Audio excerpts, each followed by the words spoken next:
Welcome everyone to this workshop about 15 guidelines of mindset transformation. Now you might wonder, well, what's this all about? Can we really distill down mindset transformation work to 15 guidelines?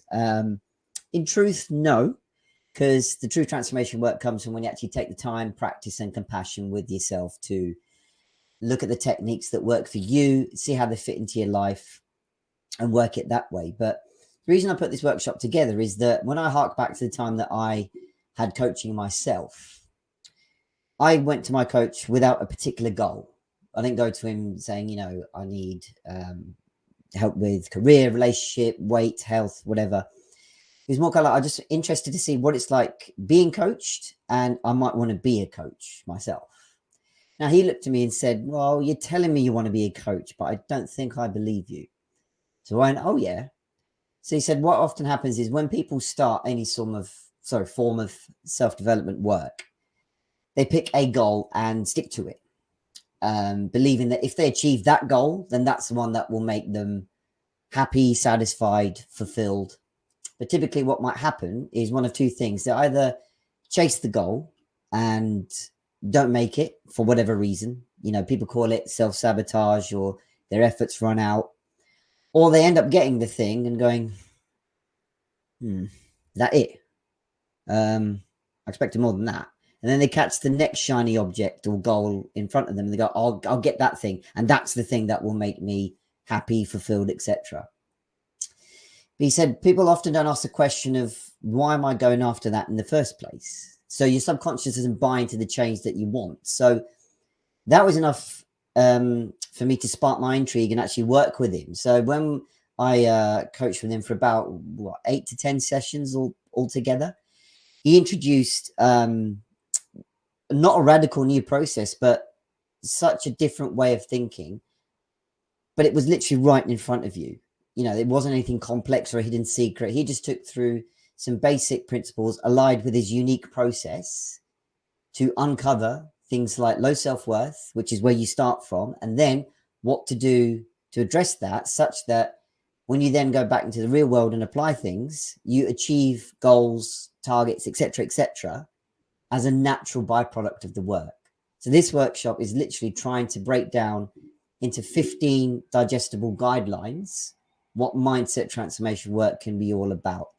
Because it's something my coach did in his book, for example, saying, look, if you don't want to read the whole book, here's essentially 15 guidelines you can just sort of, take a screenshot of or whatever, put it up where you can see them and, you can practice them. So without further ado, I will crack on.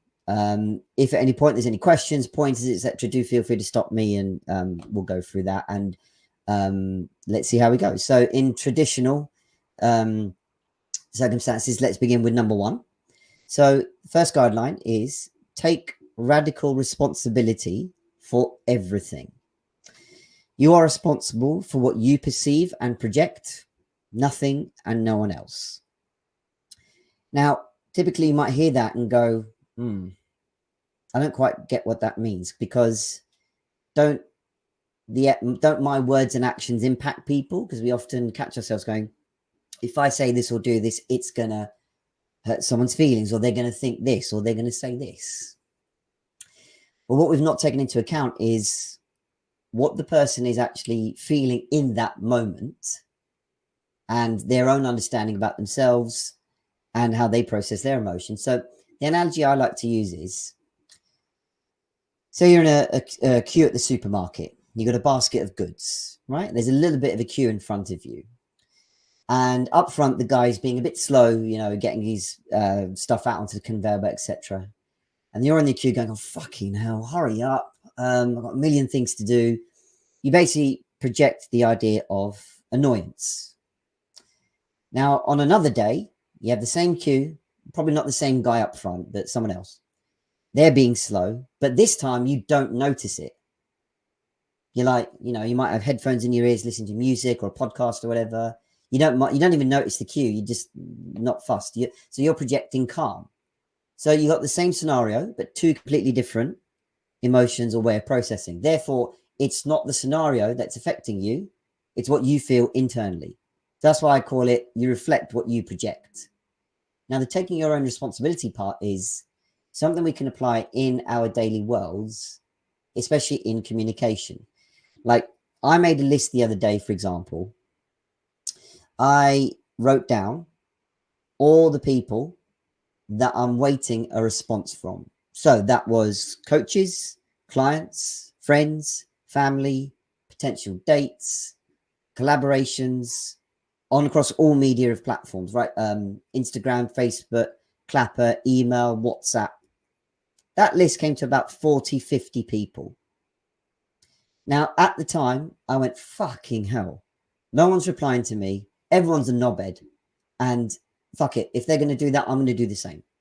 So you have emotions of frustration, annoyance, sadness coming through, which are all okay to feel to begin with. Underneath that is, that's what I call the symptom. Underneath that is the actual root cause of loneliness. The idea that, yes, you want to, in twofold, you want to progress things. So like with regards like business or coaching, it's a two-way process. You need replies from people to move yourself. But in instances like family and friends, it's like, well, no one's actually talking to me.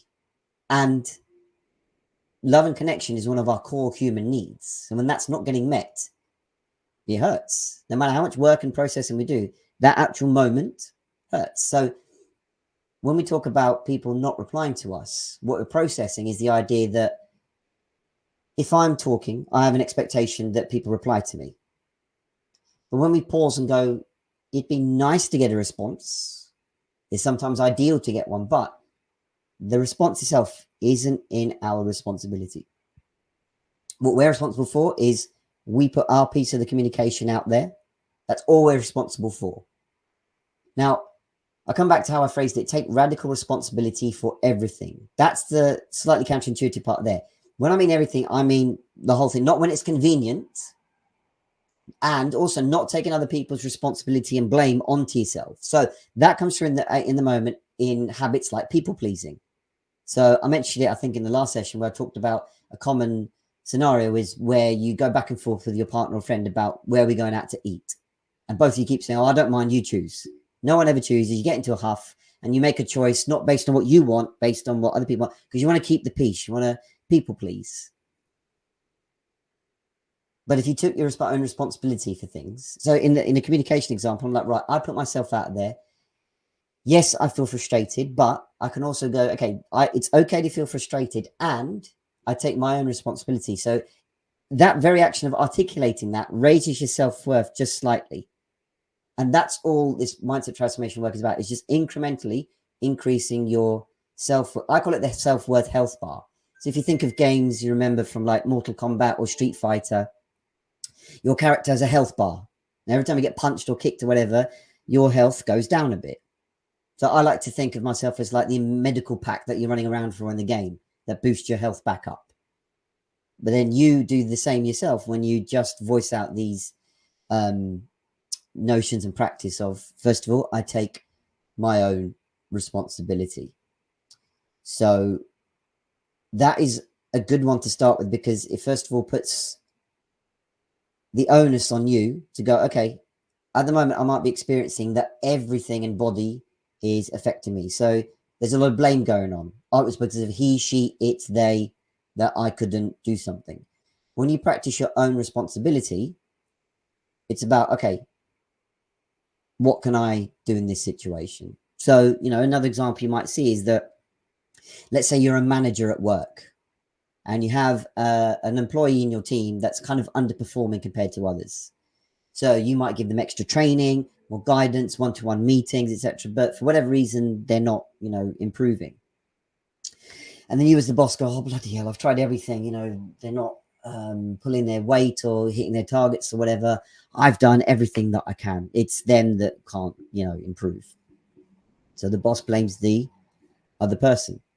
But there's one thing that the boss can do on top of what they might have done already that is their own responsibility. And it's in fact something that only the boss themselves can do.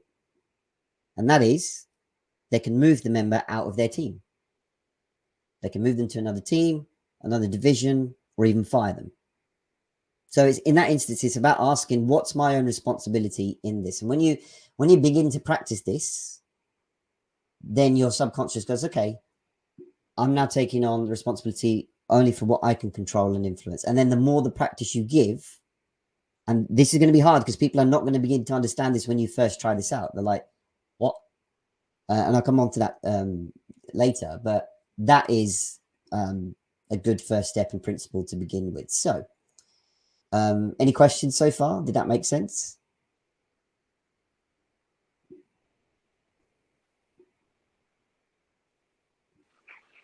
I don't hear Jamie's mic, but yes, I'm following. Yeah, I thought it was just me. I didn't quite hear you, Jamie. Jamie, your mic's not working. Yeah, it was before when you said hello at the beginning. Just nod God, your I love head. technology. Yeah, Josh, I can hear you okay. Yeah. It's okay. Do you know what? We'll come back to that. Maybe the mic boots itself up again. But let me move on to the next principle in the meantime. So the next principle is to stem away from black and white thinking. So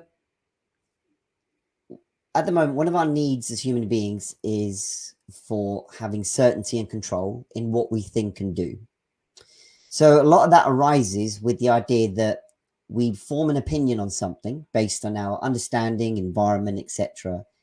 And the opinions we craft are then interlinked with our self-worth. So a lot of the time, we're like, okay, whatever subject, we have an opinion about it. And it's an opinion formed on a binary basis. You either think this or you think this. So any realm of debate you want to talk about, politics, sport, day-to-day, diet, whatever it might be. You either do this or you do this, right? And to augment this, we employ behaviors like confirmation bias. So if we have an opinion on something, we look around for evidence that proves our point, almost to the point of disproving or ignoring any evidence to the contrary.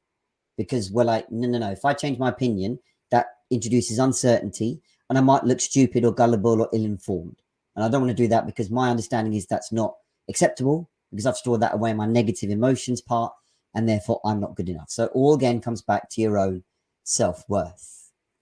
So you also have an idea that if I changed my opinion on something, then that makes me look weak, which nobody likes. But at the moment, because we have an opinion at either end of a scale, so either it's 100% true or 100% not true, and we present ourselves, every time our opinion comes under attack, our ego takes a hit and our self-worth depletes more. So where this guideline says to avoid that black and white thinking, you're going to go, well, what do I do instead?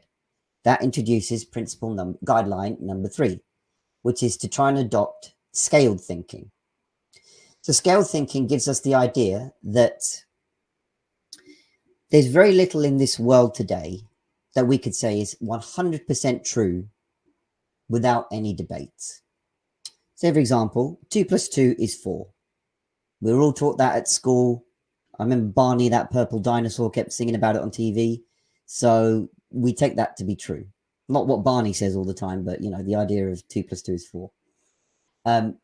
But there are some people that will question even that. Now, this is probably not the time and place to go down that rabbit hole. But the point here is that if we can even question something as bona fide fact as 2 + 2 is 4, then it probably stands to reason that pretty much everything we think of is along the same guidelines of it's not bona fide fact, but we enter into debates, conversations, arguments, thinking that whatever opinion we have is 100% true. So therefore, we put up pressure on ourselves to be correct. Give us that certainty and control about being right, because being right is linked to our self-worth. But when we introduce scaled thinking, you immediately take off the pressure to be correct. So a practical example of that is when you are in an argument, or what I call an ego battle. So you've got your opinion thinking, yeah, I'm correct. You have someone else with a conflicting opinion. You enter into a debate, argument, whatever, and you begin to clash. Yeah. And then there's this battle to win the argument. Now, it's not like The Price is Right or Family Fortunes, where, you know, if you win the argument, you're going to get you know, some money or a holiday or a car. It's that ego boost that you're looking for to say, yeah, you know, I'm knowledgeable, I'm correct, I'm socially acceptable, versus the feeling of, if you lose the argument, it's like, oh, you know, I've got to change my opinion about everything, and I used to look clever, now I'm not clever, and that takes more of your self-worth down more. I have a small technique that we could use here that basically dissolves that. So one little technique people might want to start practicing is, maybe you're right.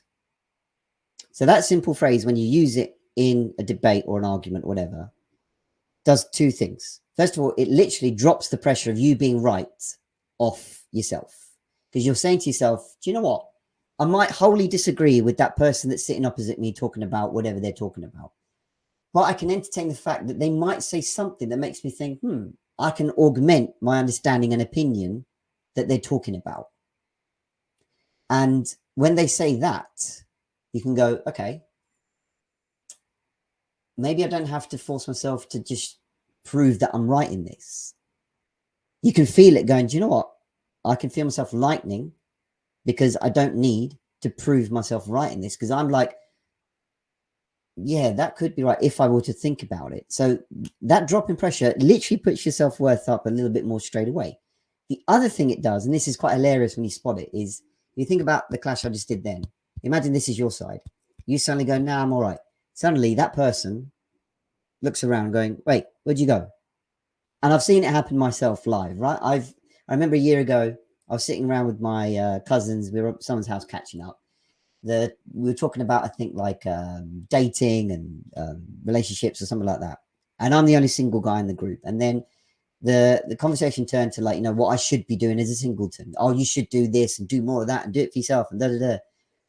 I could feel my emotions rising, going, yeah, I'm all right with it, but people seem to be going on. And at the moment, I thought it's like going to tip over into an emotional field where, you know, it begins to get personal. You throw insults about, all that kind of thing. I just went, you know what? Maybe you're right. I said it in that tone, just to kind of, yeah, maybe you're right. And literally, they went from talking to they couldn't say anything. They continued in the same vein, but now I've gone, yeah, maybe. I mentioned the Keanu Reeves quote last time of, if someone says 1 + 1 is 5, fair enough. I'm not going to argue. Good luck to them.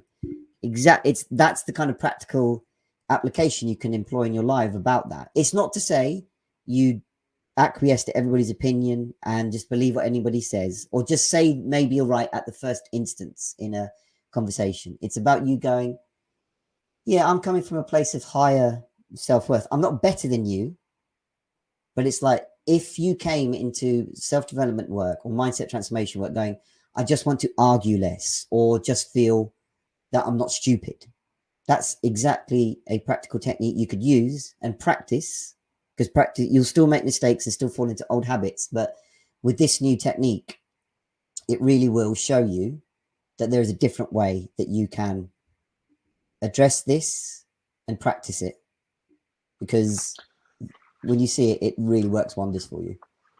Can I interject for a second? Yes, please do. Yeah, I did this after Oh, you brilliant. mentioned it. Yeah, last time, and it was from time to time I find myself in little Facebook scuffles, Oh, yeah.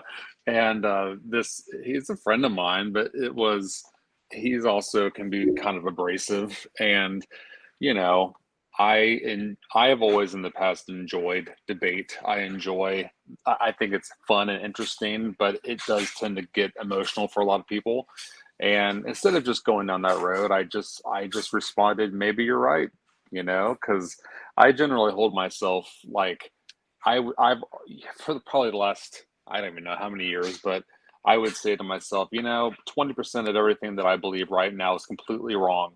I just don't know which part's wrong, Yeah. because clearly my mind has changed over the decades, and things I thought were absolutely true before, I've come to realize, man, I was so wrong about those things. So how much more am I going to learn as I age that I'm completely wrong about right now? So I just try to hold it loosely. and not let it get there. And it dissipated. It didn't turn into anything more. And I was like, hey, thanks, Vishad. So there you go. Brilliant. What a beautiful example. And like, Can you hear as me? you said yourself, you those instances when you catch yourself going, oh shit, yeah, all that stuff I was believing or entering, it's like, okay, I can have a different perspective on it. I don't need to blame myself for it, going, oh shit, I got everything wrong and my world's upside down. No, you just catch yourself going, okay. And then, as you said, that you could feel the almost like pressure drop off you in that instant, like, oh yeah, you could, instead of getting into that Facebook scuffle or argument with someone that might be looking to pick one or being abrasive, it's like, yeah, look, if that's up to them, I'm not trying to bring anybody else down to a level or whatever. It's like, look, there's a lot of conjecture, I think, at the moment of people jostling for that position to say, I'm correct, everybody else is wrong, you're an idiot for listening to them. And it's like, look, there's enough room for everybody. People are finding their way, finding what works for them. We don't need to chastise people for believing that, because that's half the. I think that's what stems people away from this kind of work in the first place. That, like, if I'm doing work myself, am I going to look stupid? What am I going to find? What's the point?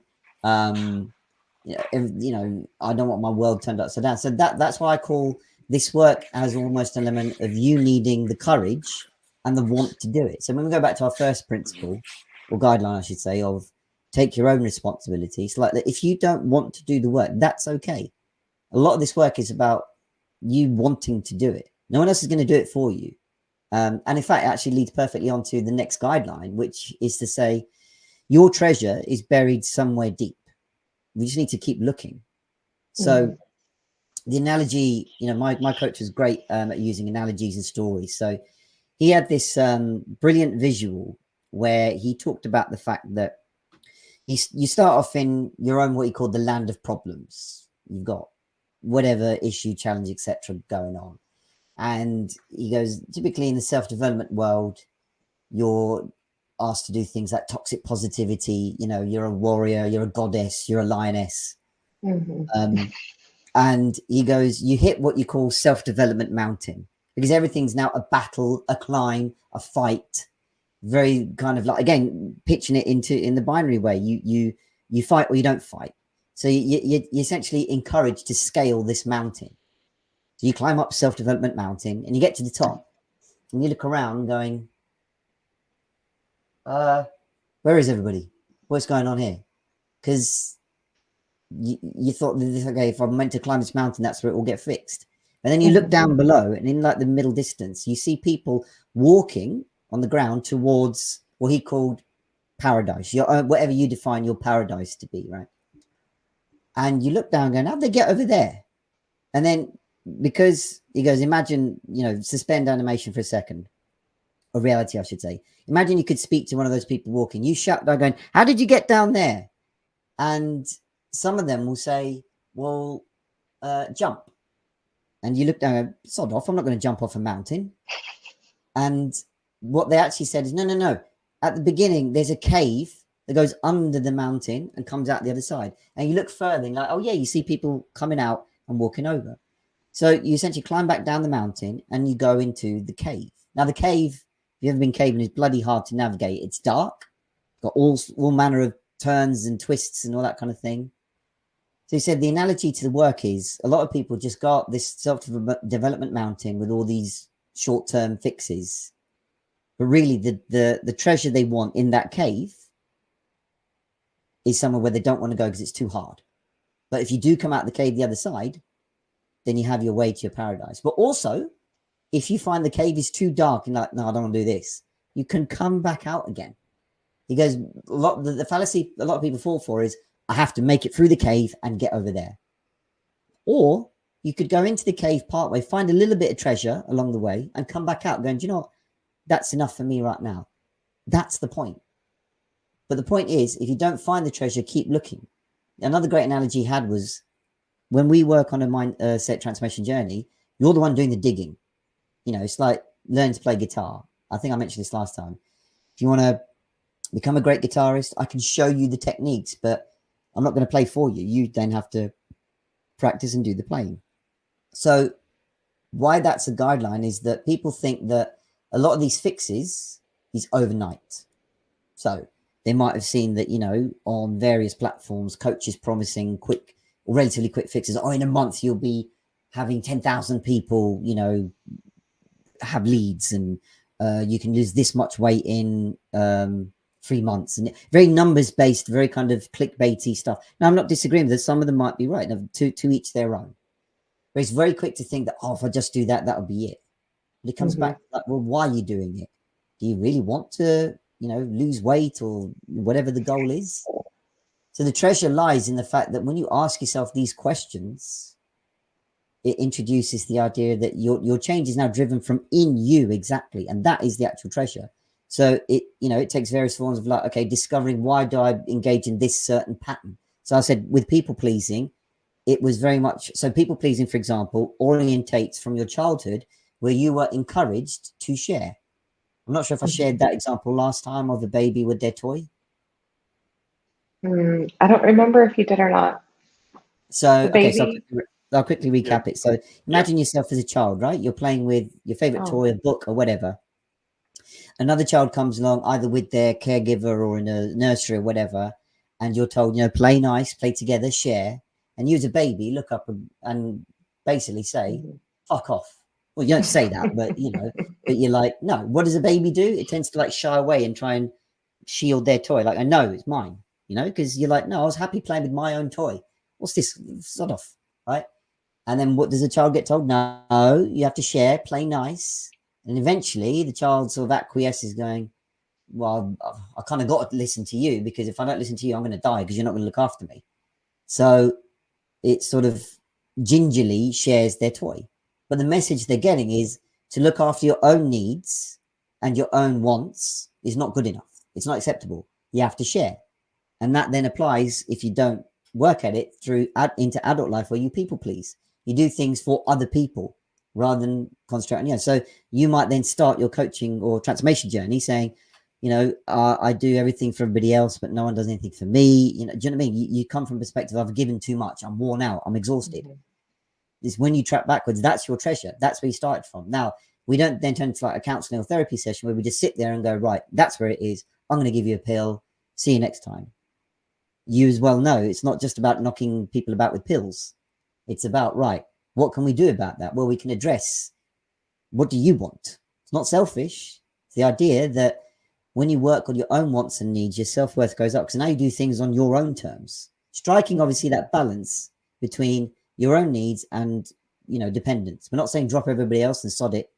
It's just finding that balance. So just to round off that guideline,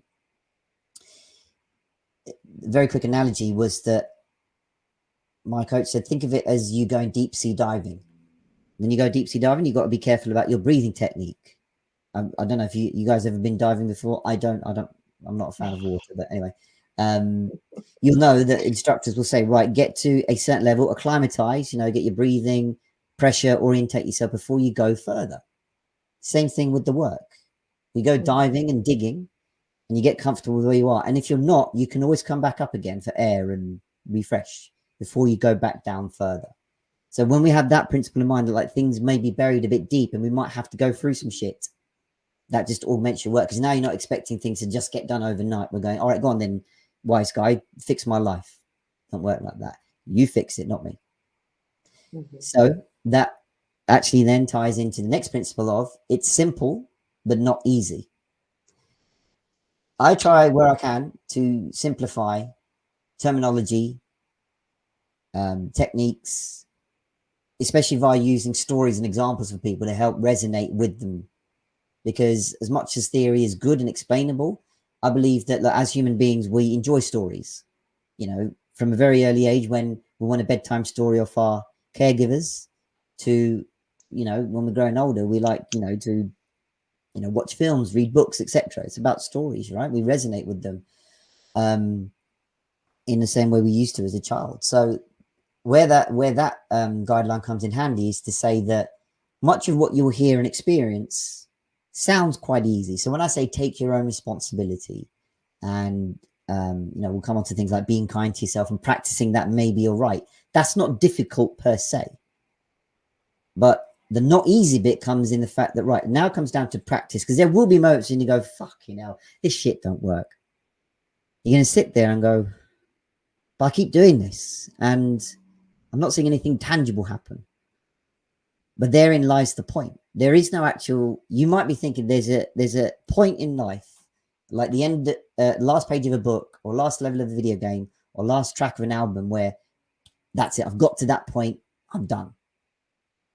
You'll always learn. You'll always keep making mistakes. And when it comes to things being simple, not easy, put it this way. We all think that, like, oh, I want to get the perfect body image or I want to win the lottery. That's simple enough to say, just win the lottery. If you want more money, win the lottery. But if it were that easy, then we'd all be billionaires and we'd all have six packs and the perfect body image. These things are simple enough to say. And that's why, you know, did I talk about doing versus being last time? I'm not sure.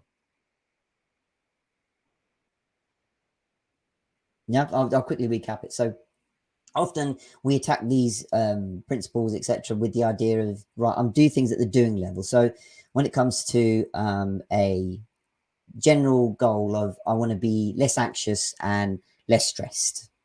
So my coach said, up personal development mountain, people are going to go, okay, do yoga and meditate and journal. It's like, yep, all good things that can definitely help people. So you go, right, I'm going to do yoga every day and journal every day and employ breathing techniques and all this stuff. And you initially attack it with a lot of effort. Then you might slow down, diminish, and go, oh, is this actually working? And then you stop going, there's got to be more to it than this, surely. What's going on there is you're doing things at the doing level. Doing is what you do, basically. Your actions, your words, what you put into place. But you haven't updated the being level. The being level is your underlying worldview, your beliefs. It's literally yourself asking again, your subconscious going, what are you actually doing? Because basically your being level guides what you do at the doing level. But when you just do things at the doing level, that's where your efforts filter out and you go, oh, now what do I do? It's because that initial problem of initial goal of wanting to be less stressed and less anxious is driven by the fact that at the being level, you've created an unconscious need to struggle. Why? Because when you're a youngster, or a child, I should say, you got program experiences like be a good boy or girl. You're special. Always do well. So you had that pressure to stay special, to be a high achiever, etc. And that's when you got rewarded, praised, etc. So you linked the idea of being special to your self-worth. So that if you were not special, then you're no longer acceptable and you're no longer good enough. And that stems into a daily struggle. I have to be perfect. I have to do everything 100 miles an hour all the time. I've got to always keep busy. I've always got to do things and, you know, do things all the time. So what does that lead to? Stress, fatigue, burnout. You've created a shell to always be doing something. When you said, if I stop and take a break, I'm not familiar with that. I've always just struggled on and on and on. So when you update the being level, going, yeah, actually pausing is actually okay. Then you go, okay, so I want to pause and I want to give myself a bit more time so that I don't burn out. So that can be helped by yoga, meditation, breathing.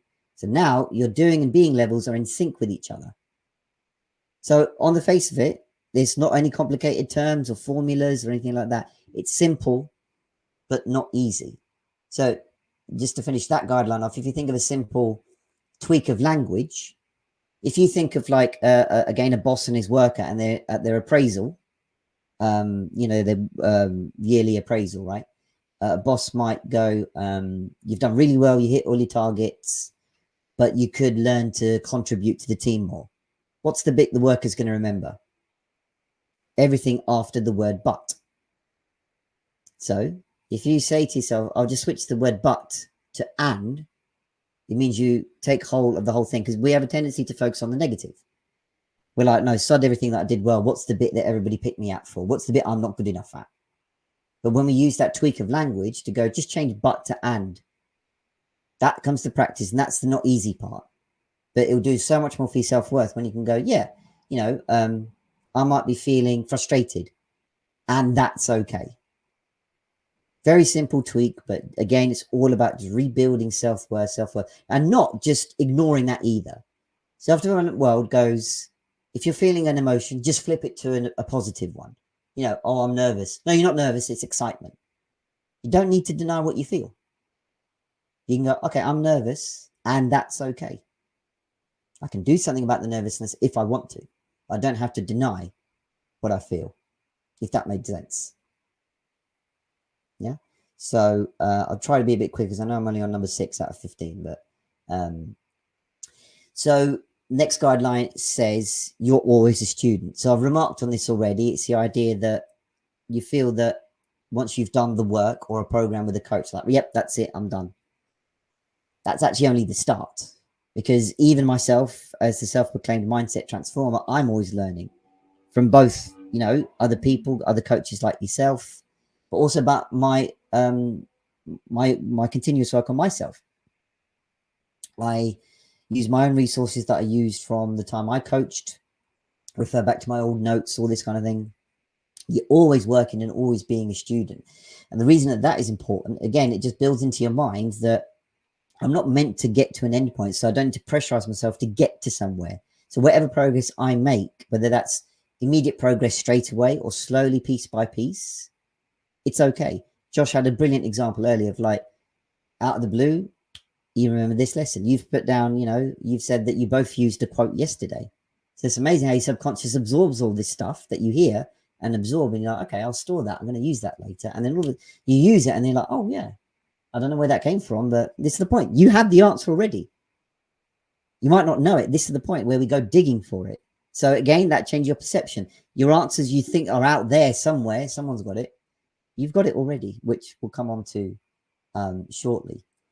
Guideline number 7 says, if you change your phrasing to an opinion, not your opinion, it essentially augments with the previous principle where we said you don't have to enter into ego battles holding your opinion with your self-worth.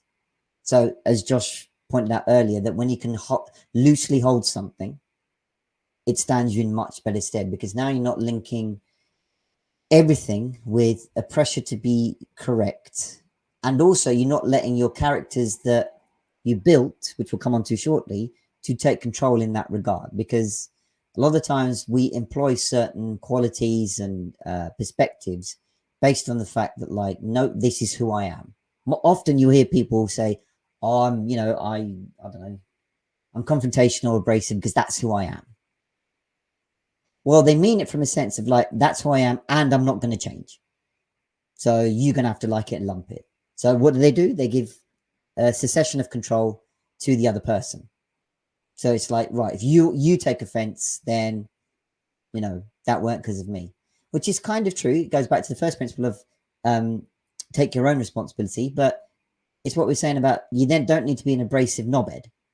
You find that balance between, I take my own responsibility, but I don't need to just go, yeah, that's just me and that's just it.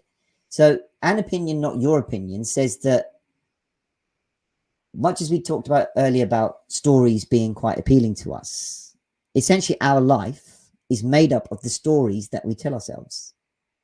Anything you can think of, your subconscious will start a narrative based on what you've been telling yourself. So you may have used this phrasing saying, whatever you perceive the world to be is right. So if you think everybody's out to get you, and again, confirmation bias and all that kicks in, and we'll look for the evidence to support that. So when the best thing there is when we get that understanding with ourselves that it's about the stories we tell ourselves, then we can actually do something about them. We can change the stories. We don't have to deny they happened. We don't have to be like a dodgy tabloid newspaper and make shit up.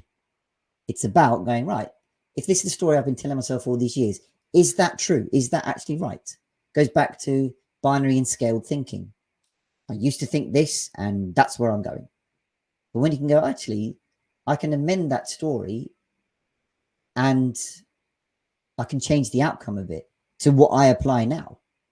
So an example my coach used was when he was younger, he came home from school and he told his parent, well, he told his mum first that I got 95% on a maths test today.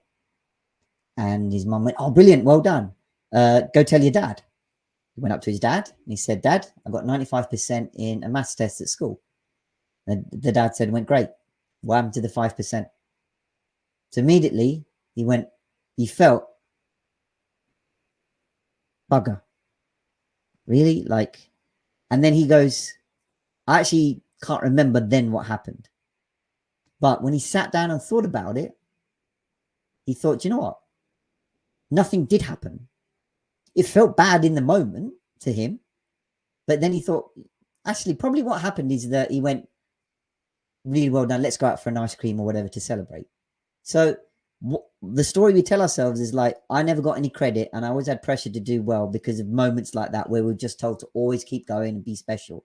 When actually, when you look at what actually happened, nothing happened.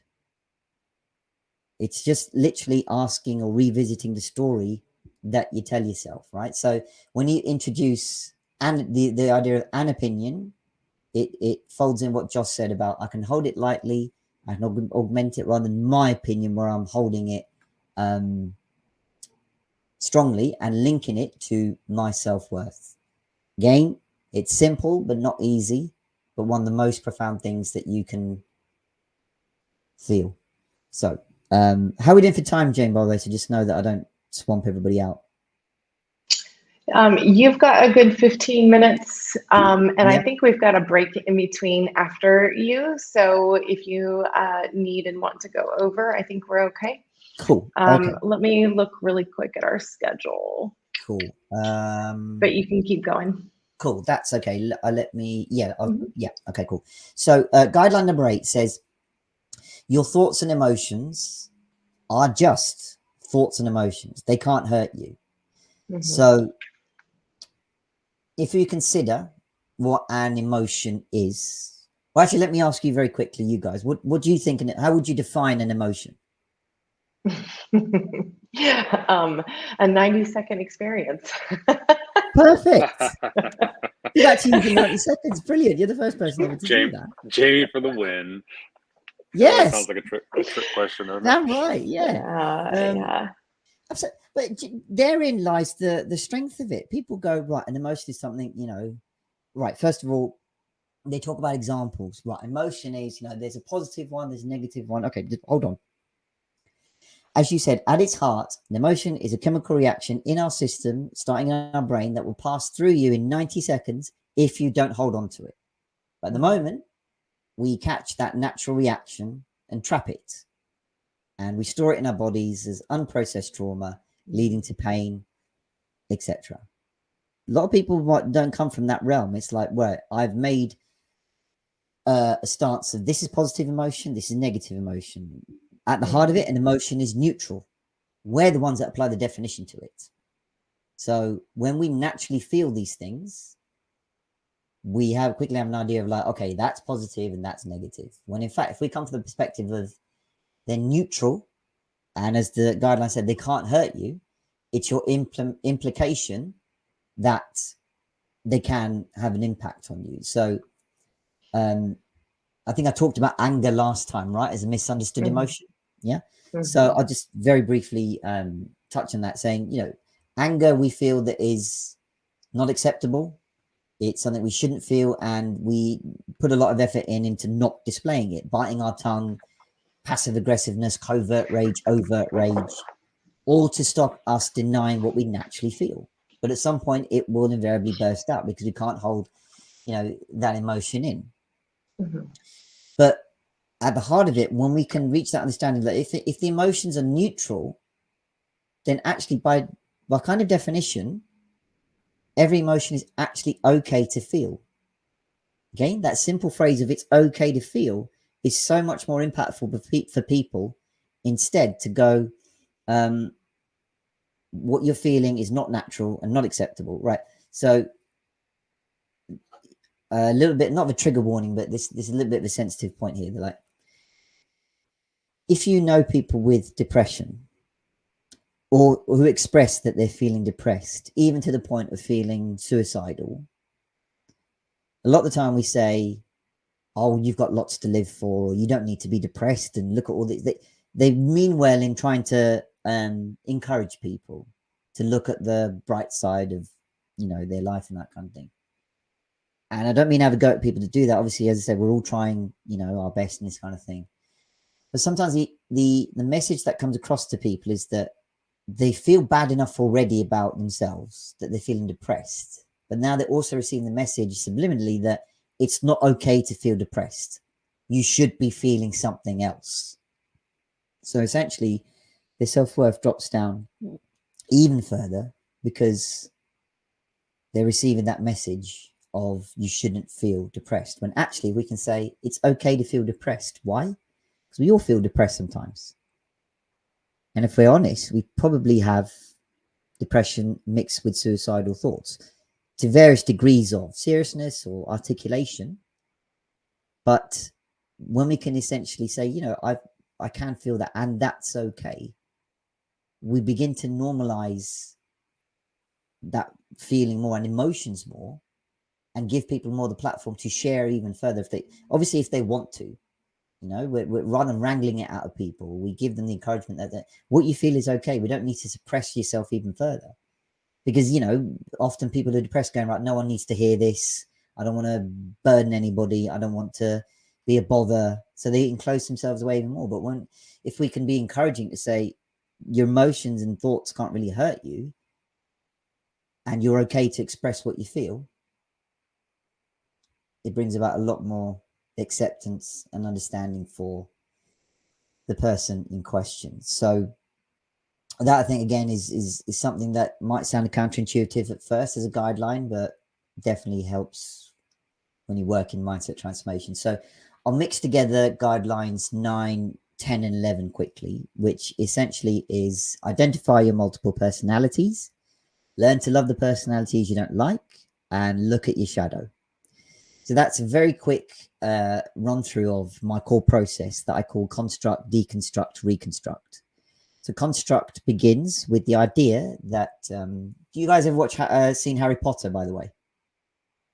So do you remember the Marauders map where Harry walks around Hogwarts with the map? Yeah. With me, you make your own mindset map.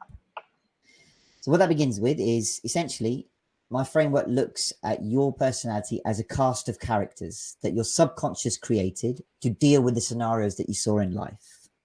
So, for example, your first day at school. You went to school and your subconscious went, what's going on here? New people, parents aren't here. Where'd they gone? I don't know. You don't know what's going on. So your subconscious goes to your true self, your what I call little you, going, do you know what to do? And little you goes, no. Your subconscious goes, oh shit, we've got to do something here. So they make a character to deal with the scenario in front of you. So one of your first characters was your schoolboy or schoolgirl. At school, you were polite to teacher, you listened to what they said, you played with your friends, you made friends, you did your homework, you didn't do your homework. Basically, at school, you were a certain character. Now, when you go through life, you keep creating characters. So first time you went to a party, you know, you wanted to socialize, have a drink, maybe have a dance, whatever it might be. When you went to your first day at work in a job, you know, you took on the character of being professional, meeting your colleagues, etc., etc. So every scenario in life, your conscious makes a character. Why does it make a character? It's to deal with the scenario and meet your needs. I talked about your core human needs. You've got 4 core ones: certainty and control, uncertainty and variety, significance and ego, and love and connection. Your subconscious is concerned with keeping you alive and meeting your needs. It doesn't care whether you're happy. It wants to meet those 2 things first. So as far as it's concerned, whether you think it's good or not, or nice or not, or happy, sod it. You're alive and you're meeting your needs. That's all I care about. That's all your characters do. So your first step in construct is to create your cast. You go through your life and go, right, where are all my characters? Where are the ones I made and I forgot about? Which ones have coming up? Which ones recur? And then what needs do they meet? And there will be, and then we ask the question, which of these characters do you like being and which ones do you hate? Because we've always got parts of us going, I don't like myself when I'm like that, you know? So first, then we identify which ones we don't like. And then we see, right, of the ones we don't like, how can we meet the needs that they meet in a healthier way? So that's the deconstruct and reconstruct stage. You deconstruct all that they do, And reconstruct is like, how do we meet them in a healthier way? The shadow part is literally where your answers are. Now, I have a book out all about shadow work. How do we do it? Why do we do it? It's called My Answers. So your answers are in your shadow. Essentially, that looks at the dark side. I talked about the fact that previously in the last session, this is not life coaching. It's not airy fairy, toxic positivity, faffing about. We do go dark. We don't go dark on purpose for me to be all controversial and moody and shit like that. It's about the idea that like the reason you might not be picking up your answers right now is that you've repressed them so deep and far that even you might be afraid to go there or shy away from it. And that's the tough part. I can't go there for you. I can lead you to the certain door or gates, but you have to go through them. That's the tough part. It's not to say, right, I let go and that's, you know, that's it. It's like, no, I'll arm you and you can come back out if you want to, but only you know what's in your shadow and how far you want to explore it. Now, it's tough. For some people, they go, I shy away, or they get so far and they come back. That's completely fine. But you want your answers. That's where they exactly are. All those answers to your goals, your challenges, your self-worth are all in there. So that's why one of the guidelines we said is look at your shadow. Guideline 12 is stop looking externally for solutions. So I've talked about before that we have a tendency to look externally, go, oh, that goal will get me happy. That one will make me happy. And we keep getting stuck in a maze of goals. We can ask ourselves these questions and be introspective and go, okay, I might make decisions that are for me. I take my own responsibility and doing things like, say, setting boundaries. Setting boundaries is very important. A lot of people talk about it. But essentially, there's 3 stages. You determine your boundaries, so you set them. You communicate them to people so that they are aware of what your boundaries are, and then you defend them if they're breached. But people sometimes forget the middle part and just look to set their boundaries and that's it. And then they get trampled on. But then when you communicate the boundaries and people still trample on them, people are going to go, what? I don't get this. Why? Because you having no boundaries was convenient for them. So by now you having boundaries makes it inconvenient for them because they're not getting their needs met through you. And that's the tough bit. To defend your boundaries comes back to it's simple but not easy. But you setting the boundaries is an internal issue. Internal thing, I should say. So that's essentially where your answers are. So it lies with looking into your shadow. Guideline 13 says, look, there's no shortcut to the work. It does require patience. It's what we said before. It's not an overnight fix. You're always going to be a student. It requires patience, requires compassion, requires kindness, and an essence of keeping going. Because when you keep going with it, that's when your subconscious buys more and more evidence into what you're doing. And always maintain that conversation with your subconscious, by the way, because it will give you the answers as to like, is this working for me? Not really. And that's okay. You can then either move to something else or find another behavior because you know, some people confuse this as like, is this transformation thing going to mean I overhaul my whole life? It could do if that's what you want, or it could be just a tiny tweak. Say, for example, some people go, I want to change my career, or I want to find a partner, or I want some massive overarching thing. Or someone could come along and go, I just want to be a bit more confident in speaking. Both are completely valid. Both are relevant to the person, and both are transformative in nature for that person. My point in work here is that we will position your self-worth to the point, then up to you. You don't have to fixate it on one goal and thing. Do what you want to. So on the way, if you change your mind, you're now not going to go, oh, bloody hell, I'm changing my mind. I'm indecisive. I can't fucking do anything. You instead go, okay, you approach things and decisions from higher self-worth. That's exactly what this is all trying to aim to. Number 14, try not to be a dickhead. Try not to be a dickhead could translate to try not to be a bellend, try not to be obnoxious, try not to be a know-it-all. There's a lot of temptation, see it with a lot of coaches going, I am the Messiah. I am the one and only, to quote the Chesney Hawks that sang that. I can't remember. I'm the one and only. Anyway, pop quiz, whatever. Point here is that you don't need to try and fix people when they're not asking to be fixed. The temptation here is to look at your world going, right, I'm going to look for everybody to fix. As soon as you hear something, you jump on it going, oh, you need to do this, and I did this, and da-da-da. That's when you come across the people going, really, shut up. As a coach itself, you know, you are wary that the work comes from the person itself. Again, my coach put it in a brilliant way, going, if you're a fan of Batman, well, when does Batman appear? Batman appears when the bat signal is switched on by Commissioner Gordon. So, in your space, wait for people to ask or reach out, i.e. switch on their bat signal, and you can come along. Now, whether you put a cape on and a cowl, that's up to you. But that's essentially where they want to engage with the work. So the guideline of not being obnoxious is important, more important than you think, because if we're talking about our world impacting both our space and transforming, and we want to be, surrounded by other people, it's like, well, it can only work when we all work together on it, rather than going, right, enforce it upon people. And lastly, number 15, quite simply, the guideline that underpins everything: be kind to yourself. Whether you do this work in full or not, or whether you choose to do a little bit or not, or whatever path you then take on, the be kind to yourself guideline is again, simply put, it's not complicated. And to be honest, it might be even overused nowadays. A lot of people just say, be kind, yeah. And the sentiments are nice. Where I think that guideline is important is that, look, there's enough shit in this world today that is looking to have a go at you, to judge, to force you to make an opinion, to take sides, to coerce you, to force, or to fit into a mold, to fit to the plan, the checklist. And if you don't meet any of that or some of it, then you're up for trial and you're made to feel not good enough. So therefore, we base ourselves based on what everybody thinks. We do things that we might not want to truly do to keep the peace or do what other people have told us to do.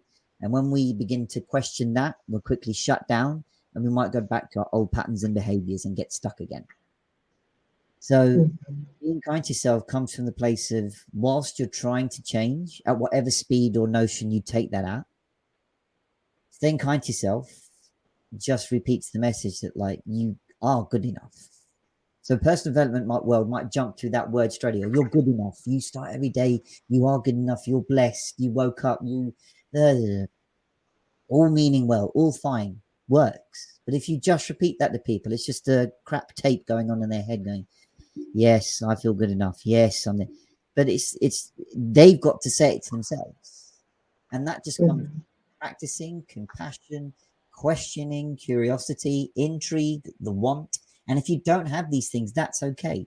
But know that if you do want to change, that there is the help out there to help, like, augment your journey, but you have the answers already. They're down there. Very quickly bring up another analogy that my coach used, saying, imagine you've got wobbly foundation. I may have said this last time. You've got a house with wobbly foundations. If you want to fix the foundations, you're the only one with a key to the basement. No use in you decorating if the house is going to fall down. All those short-term things. So it's just underpinned by being kind to yourself. And what does that look like? Well, it could just mean things like giving yourself credit for something sometimes. It could mean if you make a mistake, which you will, just say, okay, I made a mistake. That's okay. I'm a flawed human being. Not from a case of, like, I'm a fucking idiot, I'm a flawed human. It's like, no, we're all flawed. We all make mistakes. There's not one single person that doesn't ever make a mistake or continues to. When it comes to that approach, it's like, right, you arm yourself with these 15 guidelines to go, okay, this is the other way that I can live my life, transform that I want.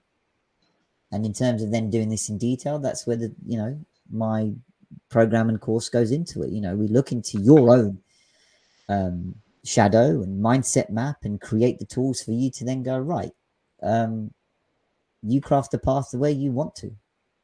Wherever it leads is up to you. You don't have to preset yourself. The possibilities are right there. You have the answers.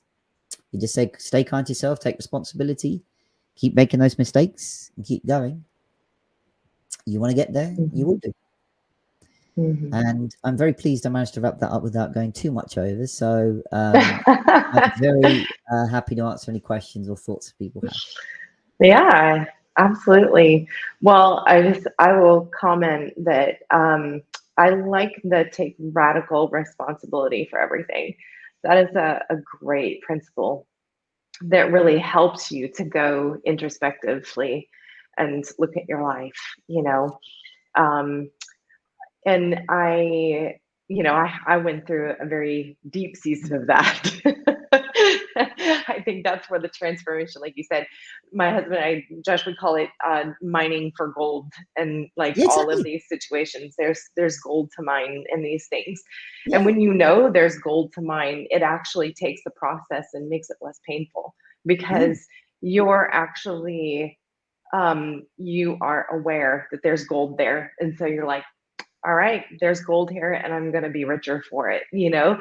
And so you're able to go through it in a different way.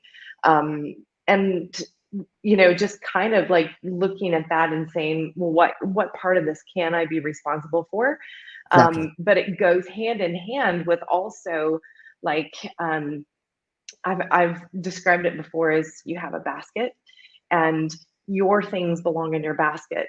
And when other Mm. people put things in your basket that don't Yeah, belong in your basket, give them back. exactly. Like, what the hell It's is this like, thing getting heavier? Oi, pack it in. Stop putting that shit in my bag. exactly. Yeah. It's like my kids, I will have my own purse or bag that I'll be, like walking through the zoo with. And next thing you know, I've got like, why is this thing so heavy? And I've got 20 water bottles in my bag and my It's back like is hurting. from Harry Potter, like Hermione's bag. It's like it's endless. It's got all manner of. You can bring everything out. It's endless. You know. Yes. But then like, here, you take your water bottle, you take your toy, you take, like giving that back to them. So really just taking responsibility for the things that are Yeah. in your basket. But I think that that's where that mining comes from, of taking radical responsibility, but also identifying each one of those things and saying, yep, this is not my responsibility.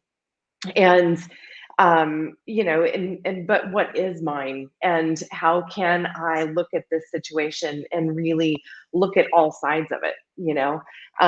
So yesterday my daughter was having a hard day, Right. and she kind of put herself in a panic attack and had some anxiety attack, and she came to me just all upset.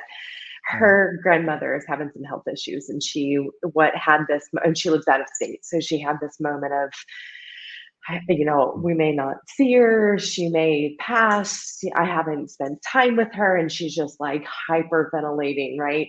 Hmm. So we had to go through a similar process that you talk about of like, let that like recognize those feelings, recognize that situation. And so I had to calm her down with going through some little, breathing techniques, breathing through them. And once we finally got her calm, we were able to really look at the blessing that her grandma has been in her life, and how the influence that she's had, and also how to take captive of the moment now. And I think that's key too, is taking captive of this moment and saying, okay, instead of like, I feel like sometimes when we go in these dark times, it's like looking down this big hole, and we are looking down how deep this hole is, and we're having this anxiety panic attack. And we either jump in that hole and we talk about how bad that hole is and we live in that hole, or we can recognize that's a hole and I don't have to go down there. I see what it is, but I see there's a way around this path, And Exactly. I think that that's, some of the things that she was in, is she just dove down into that hole, and it was a dark hole for her. So, anyways, love your work, Vishad. Love how you bring these simple little techniques, that are profound. They're simple to implement and profound in changing lives. So, like I said, Josh and I both, we were cooking dinner last night, and I came in there and I was like, so I had this person say this thing. And I was telling him, I was like, and you know what I said? He's like, what'd you say? And I said, yeah, maybe you're right. And walked away. And he's like, I did it too. And so we were like high-fiving each other. Brilliant. You see, and here's the thing, I didn't make that up. Yeah. My coach Paul, he didn't make that up. It's like, well, it's Right. just something that you pick up. The answers are out there. Sometimes, we're so caught up in, the position to be right, or be to have a prescribed way of thinking, or based on what we're told and do, and the popular thing. that's where we get stuck. We don't see beyond what we do. Everything's just automatic. So a lot of stuff we encounter and experience, we have a default reaction to. But when we literally just pausing and going, how else can I do, like, deal with this scenario? That gives you the chance to implement these and practice. And people talk about, how do I practice this shit though? It's like, you will know. You don't know it now consciously, but your subconscious has heard all this and gone, all right, yeah, okay. So that encourages you to then maybe read more about this or look into more or that. And then it's when you, in that moment, your subconscious, oh yeah, that thing I heard, I can apply that now. You won't have consciously gone into going, oh, I'm going to wait for the right moment to go, maybe you're right, maybe you're right. You know, you're going to wait for it. No, it just came out. But when you did express it, it almost was reflex in itself. But your self-worth has just gone, oh yeah. Wow. That's the point. This isn't magic. I have an analogy about magic. Actually, you know, let me very quickly, if we have time to run through. You're good. You heard the film The Prestige? Yes, love that. Michael Caine, etc., in that, right? One of my favorites. Yeah. So he talks he talks about the idea of a magic trick being that people are taken in by the prestige, the ta-da moment. So when people see a trick being for, you remember also tricks, magicians like David Blaine, all these people. And when he does a show, he gathers everybody around and he does whatever trick it was, and everybody runs, oh my god, and they run around with their hands on their face. And there's always one person who's looking at his hands intently, and he's like, do that again.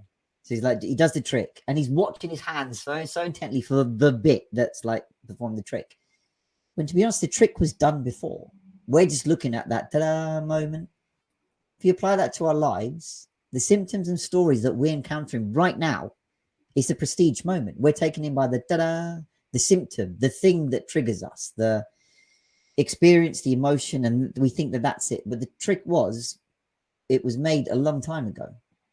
The trick, the programming, all that was put into place. You're just looking at the end bit of it right now. Where if you want the actual answer, it's back to how you started this in the first place. You want to know how it was done, you got to look further back than what you think you're looking at the moment. So that's it. This work isn't magic.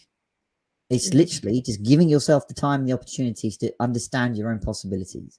I call it transformation because you define what that transformation is for you, rather than call it simply mindset work. Yes, there's a work element to it because you don't get anything just handed to you for nothing, particularly when it's your own work and existence that you're essentially looking at. That's why I call it transformation, and why it's not a magic trick. It can feel like magic. You're like, oh shit, I just said that. I diffused that whole thing by saying maybe you're right, and that's okay, or whatever technique you employed. But then your subconscious goes, see, I'm good for something. And that's how you just keep practicing. And at the same time, when your subconscious goes, no, hold on, I don't quite get that bit, that's okay. This is not a license for us just to take everything in and absorb everything. There will be stuff that you look at and go, no, not for me. That's okay. Take what you want. Take what you want. That's the point of making your mindset map. When we work together, when we split and part ways, you have something to refer back to. People like something tangible and some record. You got your mindset map. Harry Potter didn't use it all the time, but he used it exactly when he needed to. So yeah, the transformation is there. Just open your own possibility. Fantastic.